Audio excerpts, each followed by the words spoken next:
Jadi rahayu, rahayu, rahayu, rahayu. Di dadanya itu memang ada semacam guratan ya, guritan pisau yang menurut cerita legenda itu waktu bercekcok dengan istrinya. Maha Aksobia gitu, Aksobia ini menandakan bahwasanya arca Buddha yang ada di gunung ini sebagai simbol para pertapa.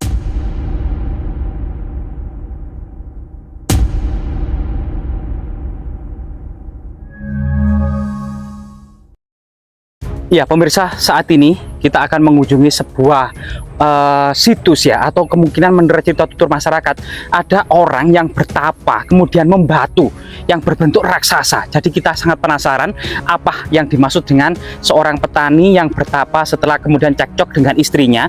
Apakah ini sebuah legenda atau ungkapan sederhana dari cerita rakyat kecil, ataukah ada sejarah yang tersembunyi di balik dari cerita rakyat ini ya? Coba kita telusuri bersama-sama. Jadi di sini ada semacam ratusan anak tangga menuju sebuah lokasi yang paling magis dan paling keramat. Dikelilingi kebun pakis dan kebun kopi ya. Nah, ini luar biasa sekali. Jadi suatu ketika memang ada cerita ini sangat familiar di masyarakat desa setempat. Seorang petani yang datang dari sawahnya dalam keadaan lapar dan dahaga. Sesampai di rumah ternyata mendapati istrinya tidak memasak nasi atau kemudian makanan atau tidak menyediakan minuman, hanya kemudian bercermin, berdandan di depan cermin. Sehingga kemudian suaminya ini atau sang petani ini marah, cerminnya itu dilempar menjadi watu kocoh. Nanti kita akan kunjungi. Kemudian istrinya itu kemudian tertendang atau tersungkur menjadi reco wedok atau arca perempuan. Kemudian dia sendiri menyesali perbuatannya, berlari ke atas gunung, duduk bersemedi, bertapa ya sambil meneteskan air mata sampai membatu. Ini adalah cerita yang berkembang di tengah-tengah masyarakat. Namun sebenarnya apa sih kisah sejarahnya? Apa hubungannya dengan peradaban kuno? Apa kemudian kaitannya dengan masyarakat dan tata sosial di peradaban kerajaan Singosari maupun Majapahit yang ternyata seluruh landasan kehidupannya berdasarkan pada agama Hindu dan Buddha? Coba kita telusuri bersama-sama ya.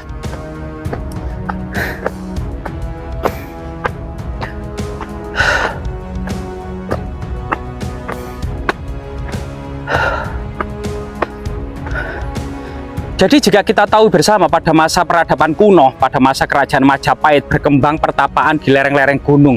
Karena ternyata tradisi masyarakat itu ada yang dikenal dengan falsafah catur asrama, 4 tahapan hidup ya. Yang pertama adalah brahmacarin, tahapan usia anak-anak mencari ilmu sebanyak-banyaknya. Kemudian menginjak dewasa, tahapan kedua grihasta, berumah tangga, membina keluarga, mengabdikan pada masyarakat, bekerja dan lain sebagainya. Sampai usia pensiun menuju ke tahapan wanaprasta, yaitu menuju hutan untuk bergabung dengan para pertapa, memperdalam dharma, semedi, meditasi gitu ya. Sampai kemudian tahapan keempat sunyasa, fokus meditasi sampai menjemput moksa. Jadi tahapan-tahapan ini brahmacarin mencari ilmu, grihasta berumah tangga, wanaprasa usia pensiun pergi ke hutan bergabung dengan para pertapa, sampai kemudian tujuan menggapai moksa. Ini kemudian sangat familiar pada masa kerajaan Majapahit yang terutama didominasi oleh aliran Siwa Siddhanta maupun Buddha Mahayana. Jadi coba kita telusuri ya.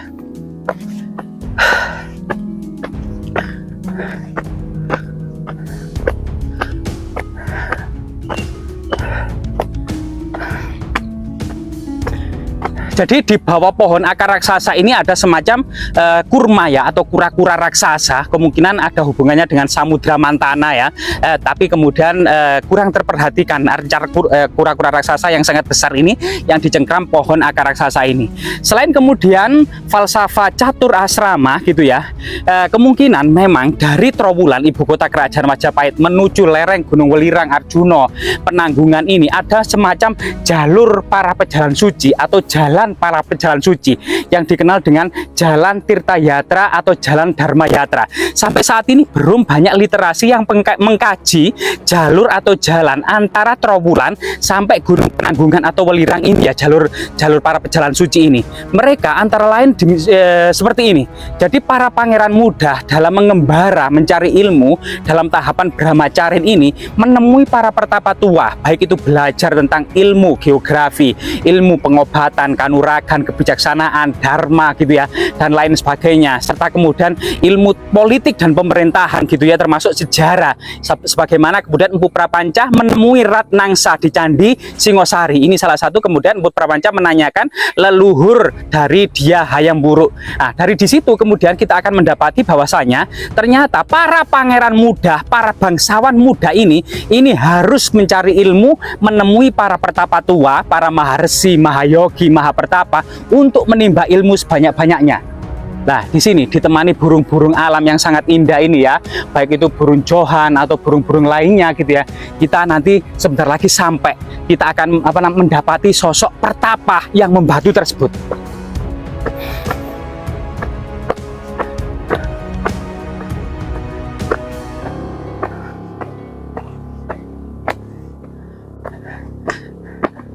Jadi dari sini akan terlihat ya, sebuah kepala ya dengan kebijaksanaan menunduk ya ke bawah, yang kemudian menandakan sebuah tokoh yang sangat bijaksana. Ceritanya memang di masa India gitu ya, di Sakyamuni, yaitu di kota Sakya, itu ada seorang pangeran yang bernama Pangeran Siddhartha Gautama, tidak pernah keluar dari istana.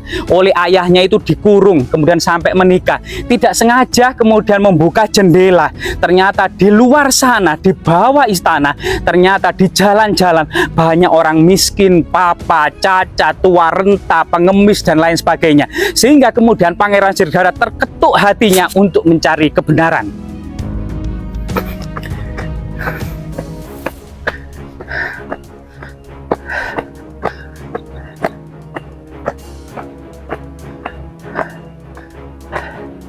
Jadi rahayu, rahayu, rahayu, rahayu, di dadanya itu memang ada semacam guratan ya, guritan pisau yang menurut cerita legenda itu waktu bercekcok dengan istrinya. Namun sebenarnya siapa sih seorang pertapa yang duduk terpenung kemudian membatu ini? Coba kita ulas menurut tradisi pada masa kuno ya. Nah ini, rahayu, rahayu, rahayu, rahayu, rahayu, rahayu, rahayu. Nah, jadi di sini sebagian masyarakat masih menggunakan sebagai situs religi, karena memang masyarakat Nusantara yang plural itu banyak sekali kemudian beragam ya, agama, tradisi, adat istiadat dan lain sebagainya, termasuk sejarah peradaban pada masa lalu. Kita mendapati arca pertapa tersebut gitu ya, dan kita melanjutkan cerita, kemungkinan ini adalah pertapa Pangeran Siddhartha Gautama atau Buddha, karena dari posisi tangannya ini menunjuk bumi. Nah gitu, jadi jika kita menengok kembali pada tradisi agama Buddha gitu ya, Pangeran Siddhartha setelah hatinya terketuk melihat orang-orang miskin papa pergi ke hutan untuk mencari pencerahan, Pangeran Siddhartha bertapa di bawah pohon bodhi sampai hendak kemudian mencapai malam pencerahan. Namun ketika hendak mencapai malam pencerahan, kemudian Setah marah mengirimkan seluruh pasukannya untuk menggagalkan pertapaan dari Pangeran Siddhartha. Namun kemudian tidak ada yang mampu. Akhirnya Setan marah pun menemui secara pribadi Pangeran Siddhartha untuk menggagalkan pencerahannya. Setan marah kemudian berkata kepada Pangeran Siddhartha, "Apa yang menjadi sebab engkau mendapatkan pencerahan?" Kemudian Pangeran Siddhartha mengatakan, "Aku telah menginfakkan seluruh hartaku dan melakukan segala kebajikan selama hidupku. Apa yang menjadi saksi akan hal itu?" Maka Pangeran Siddhartha menunjuk bumi, maka bumi terjadi linduh atau gempa sebanyak 7 kali, sehingga kemudian memunculkan Dewi Bumi, seorang wanita cantik yang mengatakan benar apa yang dikatakan oleh Pangeran Siddhartha, sehingga kemudian setan marah pun merat, sehingga kemudian Pangeran Siddhartha menunjuk bumi ini, atau yang dikenal dengan bumi atau yang dikenal dengan Buddha, bumi Sparsa Mudra gitu ya, atau yang juga dikenal dengan arca Buddha Maha Aksobhya gitu, Aksobhya Ini menandakan bahwasanya arca Buddha yang ada di gunung ini sebagai simbol para pertapa untuk menghalau setan mara, menghalau segala nafsu duniawi yang melekat dalam tubuh, sehingga kemudian posisi arca ini sangat sederhana sekali, tanpa kemudian mahkota, hanya gelung, tanpa kemudian kelat bahu atau perhiasan-perhiasan yang menempel pada tubuhnya, tanpa sehelai kain pun, yang menandakan bahwasanya Pangeran Siddhartha ini adalah melepaskan segala seluruh ikatan-ikatan yang bersifat duniawi, fokus kemudian memperdalam dharma guna kemudian menggapai kemoksaan atau menggapai pencerahan.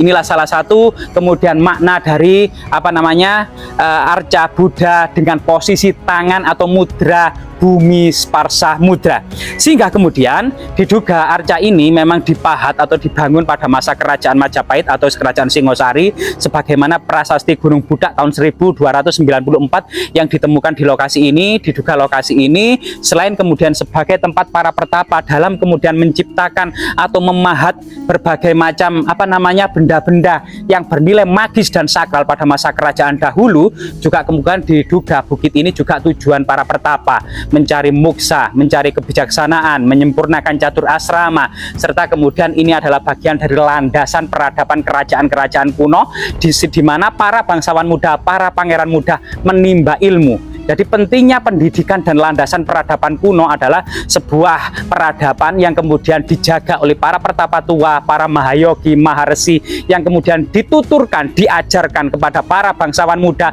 para masyarakat muda, dan seluruh masyarakat untuk menjaga peradaban ini. Ini adalah sebuah metode ya, sebuah metode dalam menjaga peradaban kuno. Semoga bermanfaat.